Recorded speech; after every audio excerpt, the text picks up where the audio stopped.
Hello അസ്സലാമു അലൈക്കും. സുബീസ് കിച്ചൻ്റെ പുതിയൊരു വീഡിയോയിലേക്ക് എല്ലാവർക്കും സ്വാഗതം. വലിയ പെരുന്നാളിൻ്റെ ചെറിയ ചെറിയ വിശേഷങ്ങളുമായിട്ടാണ് ഞാനിന്നിവിടെ എത്തിയിരിക്കുന്നത്.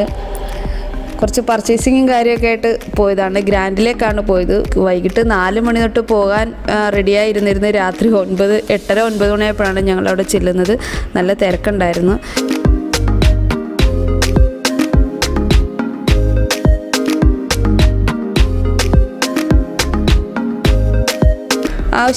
അത്യാവശ്യമുള്ള കുറച്ച് സാധനങ്ങളൊക്കെ എടുത്തു പർച്ചേസ് ചെയ്തു. നമ്മളവിടുന്ന് ഇറങ്ങുകയാണ്.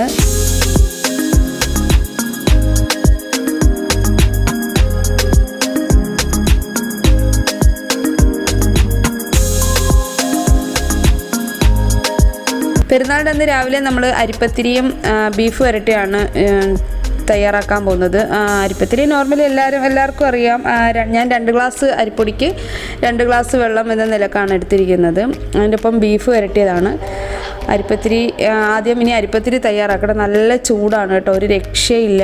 നമുക്ക് രാവിലെ നിന്ന് ഉച്ചക്കൊന്നൊന്നുമില്ല, ഭയങ്കര ചൂടാണ്.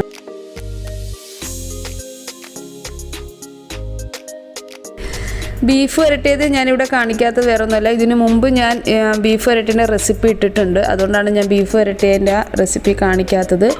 അങ്ങനെ നമ്മൾ അരിപ്പത്തിരി തയ്യാറാക്കി ചായകുടിയിലേക്ക് മാറുകയാണ്. ഇതിൻ്റെ ഇടയ്ക്ക് ഞാൻ കറി കാച്ചതൊക്കെ ഉണ്ടാക്കിയിട്ടുണ്ടായിരുന്നു. അതിൻ്റെ വീഡിയോ ഒന്നും എടുക്കാൻ പറ്റിയില്ല.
നല്ല തേങ്ങാപ്പാലും കൂട്ടി രാവിലെ നല്ല ചൂടരിപ്പത്തിരിയും ബീഫ് കറിയും ഒപ്പം ഓരോ ഗ്ലാസ് കറി കാച്ചിയതും അടിപൊളിയായിരുന്നു കേട്ടോ രാവിലത്തെ ബ്രേക്ക്ഫാസ്റ്റ്.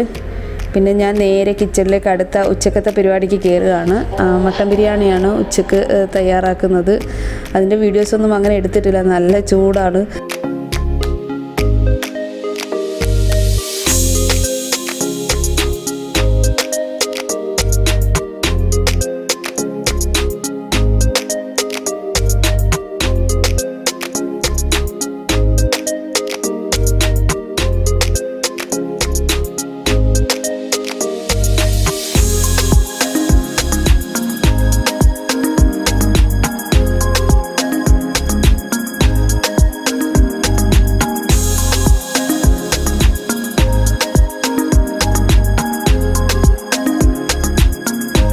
ഉച്ചക്കത്തെ ഉറക്കം കഴിഞ്ഞിട്ട് എല്ലാവരും എഴുന്നേറ്റപ്പോൾ എല്ലാവർക്കും നല്ല വിശപ്പ്. ബീഫ് വരട്ടിയതും നേന്ത്രപ്പഴവും ചെയ്ത് കഴിക്കാമെന്ന് വിചാരിച്ച് അങ്ങനെ നേന്ത്രപ്പഴം ഫ്രൈ ചെയ്യാനുള്ള തയ്യാറെടുപ്പാണ്. സിമ്പിളാണ്. കുറച്ച് മൈദ, അതിൽ കുറച്ച് പഞ്ചസാര, കുറച്ച് വെള്ളം, പിന്നെ ഞാൻ രാവിലെ എടുത്ത് വെച്ചിരുന്ന തേങ്ങാപ്പാൽ കുറച്ചുണ്ടായിരുന്നു. ആ തേങ്ങാപ്പാലും കൂടെ മിക്സ് ചെയ്ത് കുറച്ച് മഞ്ഞൾപ്പൊടിയൊക്കെ ഇട്ട്, എല്ലാവർക്കും നോർമലി അറിയാവുന്നൊരു റെസിപ്പി തന്നെ നേന്ത്രപ്പഴം പൊരിക്കുന്നത്.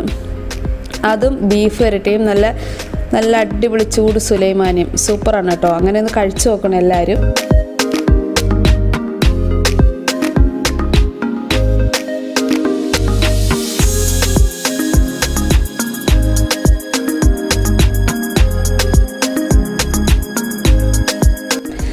ഞങ്ങളതെല്ലാം കഴിച്ചിട്ട് പിന്നെ വൈകുന്നേരം ഞങ്ങൾ പുറത്തേക്ക് ഇറങ്ങുമായിരുന്നു. ചെറിയ മോന് ഭയങ്കര ഇഷ്ടമാണ് കേട്ടോ നേന്ത്രപ്പഴം പൊരിച്ചതും ബീഫ് വരട്ടിയും കൂടെ. ആൾക്ക് അത് കൊടുത്തപ്പോൾ ഭയങ്കര സന്തോഷമായിട്ടുണ്ട്. പിറ്റേ ദിവസം നമ്മൾ നമ്മുടെ ഒരു ഫാമിലി ഫ്രണ്ടുമായിട്ട് അവരുമായിട്ട് നമ്മൾ റിയാദിന് പോവുകയാണ്. റിയാദ് പ്ലാൻ ചെയ്താണ് ഇവിടുന്ന് പോകുന്നത്. നമുക്ക് റിയാദിൽ ചെന്നിട്ട് അവിടെ എവിടെയെങ്കിലുമൊക്കെ ഒന്ന് കറങ്ങാമെന്ന് വിചാരിച്ച് പോയതാണ്. പക്ഷേ റിയാദിൽ ചെന്നിട്ട് ഞങ്ങൾ നേരെ അവിടുന്ന് കസീമിലേക്ക് വിട്ടു. കസീമിൽ പോയി അവിടെ നമ്മൾ ആദ്യം ചെന്ന് ഒരു റൂം എടുത്ത് ഒന്ന് ഫ്രഷ് ആയിട്ട് നേരെ അത്തിപ്പഴം ഫാം കാണാൻ വേണ്ടിയിട്ട് നമ്മൾ പോയി. നമ്മൾ അത്തിപ്പഴത്തിൻ്റെ ഫാമിലെത്തി. അത്തിപ്പഴം, ഈന്തപ്പഴം ഒക്കെ ഉണ്ട് അവിടെ. ജസ്റ്റ് കുറച്ച് നേരം ഒന്ന് കറങ്ങി. അവിടെ എനിക്ക് തോന്നുന്നു നമ്മുടെ ദമാമിലുള്ള കണക്ക് പുഴുക്കൊന്നുമില്ല കേട്ടോ, കസീമിലൊന്നും. അവിടെ ചൂടുണ്ട്, പക്ഷേ ഇവിടുത്തെ കണക്ക് പുഴുക്കില്ല. ഇവിടെ ഭയങ്കര പുഴുക്കല്ലേ ദമാമിൽ. അങ്ങനെ നമ്മൾ അവിടെ നിന്ന് ഇറങ്ങി. പെട്ടെന്ന് തന്നെ കുറച്ച് നേരം ഒന്ന് നിന്നിട്ട് അവിടെ നിന്ന് നമ്മൾ പെട്ടെന്ന് തന്നെ ഇറങ്ങുകയും ചെയ്തു. നേരെ റൂമിൽ വന്ന് പിറ്റേ ദിവസം രാവിലെ നമ്മൾ ബ്രേക്ക്ഫാസ്റ്റും കഴിഞ്ഞിട്ട് നേരെ പോകുന്നത് മുന്തിരിത്തോട്ടം കാണാനാണ്. കസീമിൽ നിന്ന് ഹൈൽ റോഡിൽ 100 കിലോമീറ്റർ പോയിട്ടാണ് മുന്തിരിത്തോട്ടം. നമ്മളവിടെ വണ്ടിയിൽ ചെല്ലുമ്പോൾ നമ്മൾ വിചാരിച്ച് നമ്മൾ വന്നത് വെറുതെ നഷ്ടമായി എന്ന് വിചാരിച്ച്. എന്നാൽ നല്ല ഹൈറ്റിലുള്ള മുന്തിരിത്തോട്ടമൊന്നുമല്ല, ഒരാൾക്ക് കുനിഞ്ഞ് കയറാൻ പറ്റുന്ന രീതിയിലുള്ളൊരു മുന്തിരിത്തോട്ടമാണ്. നല്ല വെയിലത്താണ് കേട്ടോ നമ്മൾ പോയത്. രാവിലെയാണ് പോയത്. അവിടെ പ്രായമുള്ള ഒരാളുണ്ടായിരുന്നു. അയാളാണ് നമുക്ക് മുന്തിരിത്തോട്ടത്തിൻ്റെ അടിയിലേക്ക് കയറാൻ പറ്റില്ല. നമുക്ക് നിറച്ച് പുല്ലൊക്കെയാണ്. ആ പുല്ലെല്ലാം പറിച്ച് നമുക്ക് ഇരിക്കാനുള്ള സജ്ജീകരണമൊക്കെ അവരൊപ്പിച്ച് തന്നു. ഒരാളെ ഉണ്ടായിരുന്നുള്ളൂ. ഭയങ്കര ഏക്കർ കണക്ക് കിടക്കുകയാണ് കേട്ടോ മുന്തിരിത്തോട്ടം. അടിപൊളിയായിരുന്നു, നല്ലൊരു കാഴ്ചയായിരുന്നു. നമ്മളത് അവിടെ പോയി കണ്ടത് എന്താ പറയുക, എല്ലാവർക്കും ഭയങ്കര ഇഷ്ടമായി. മക്കൾക്കാണേലും ഇഷ്ടംപോലെ മുന്തിരി അയാൾ പറിച്ച് തരികയും ചെയ്തു കേട്ടോ.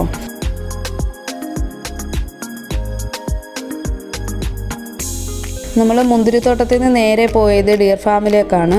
അവിടെ കുറച്ച് മാനുകളും അതുപോലെ ഒട്ടകപ്പക്ഷി, പലതരം മാനുകളുണ്ടായിരുന്നു. പിന്നെ ഒട്ടകപ്പക്ഷി, പിന്നെ ഈന്തപ്പന തോട്ടമുണ്ട്.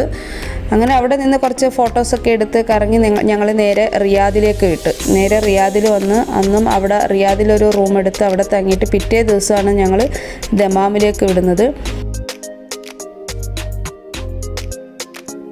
റിയാദിൽ ഉച്ചയ്ക്ക് ശേഷം ഞങ്ങൾ അൽസലാമ പാർക്കിലൊന്ന് പോയി കുട്ടികളൊക്കെ കുറച്ച് കളിച്ചു. അവിടുന്ന് നേരെ ഞങ്ങൾ ദമാമിലേക്ക് വിടുകയാണ്. ഞങ്ങൾ ശനിയാഴ്ച രാത്രിയാണ് ദമാമിൽ തിരിച്ചെത്തിയത്. എന്തായാലും ഈ വലിയ പെരുന്നാളിന് ഞങ്ങൾ ട്രിപ്പ് പോകാൻ പ്ലാൻ ചെയ്തിരുന്ന ആൾക്കാരല്ലായിരുന്നു. പെട്ടെന്നാണ് ഞങ്ങളൊരു ട്രിപ്പ് പ്ലാൻ ചെയ്ത് പോയതും ശരിക്കും എൻജോയ് ചെയ്തിട്ട് തിരിച്ചു വന്ന്. എന്തായാലും എൻ്റെ ഈ വീഡിയോ ഇഷ്ടമായെങ്കിൽ ഷെയർ ചെയ്യുക, ലൈക്ക് ചെയ്യുക, സബ്സ്ക്രൈബ് ചെയ്യുക. ഇൻഷാ അല്ലാഹ് അടുത്തൊരു വീഡിയോ ആയിട്ട് ഉടനെ വരും.